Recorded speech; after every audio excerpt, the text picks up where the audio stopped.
Hey guys, it's The.Nerdy.Professor, and today we're going to be talking about plagiarism, or taking something that isn't yours from someone else and claiming it as your own. Today we'll cover common reasons students may plagiarize, 3 types of plagiarism, ways to avoid it, and potential consequences.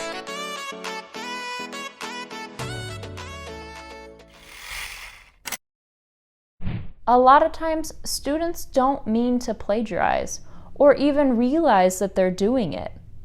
A student might plagiarize simply to get a better grade in the course. Let's take a look at a few other reasons.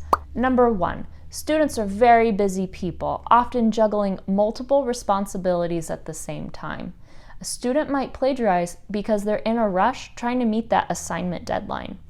Number 2, a student might be reading material but may not have a good enough understanding of the content, enough to put it in their own words.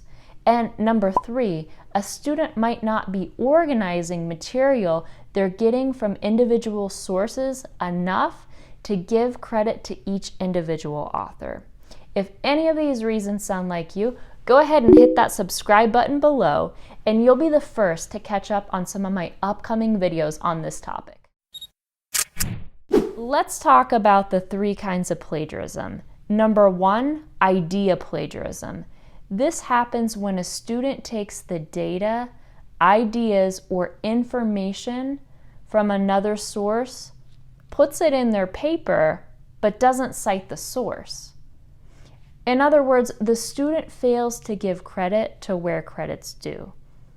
To avoid idea plagiarism, a student should cite the source anytime information is presented that's not common knowledge. When in doubt, cite your source. The second kind of plagiarism we're going to talk about today is word plagiarism. This is when a student takes a sentence from an original source and copies that sentence word for word or mostly word for word into their paper. It's not enough just to provide a citation at the end of that sentence, because that's only going to give credit to the data, ideas, and information presented, not for the individual words. It's also not enough just to take a thesaurus and swap out a couple words with similar words.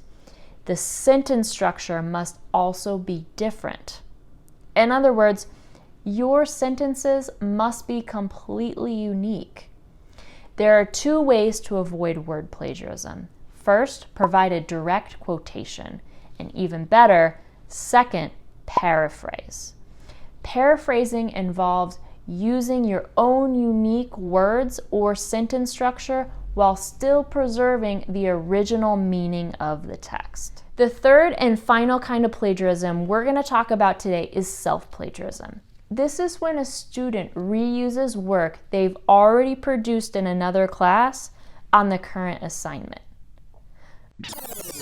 So wait, if a student already produced original work, why can't they reuse it? Because old work is not original work. We live in a world where research is constantly changing and developing. To use one's old ideas and old work may not reflect current changes in the literature. If a student published, their words may belong to the journal they published, and reusing them may fall under copyright infringement. In order to avoid self-plagiarism, the student should paraphrase, cite, and produce original work.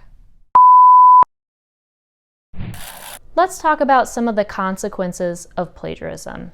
Plagiarism, whether intentional or not, can result in a lower grade on the assignment, in the course, or dismissal from the program. If a student attempts to publish plagiarized material, it can result in fines or other legal action because plagiarism is a form of fraud. If you're still having trouble understanding if you're paraphrasing well enough, there are a couple helpful review tools. One of my favorites is Grammarly. I'm going to put the link below.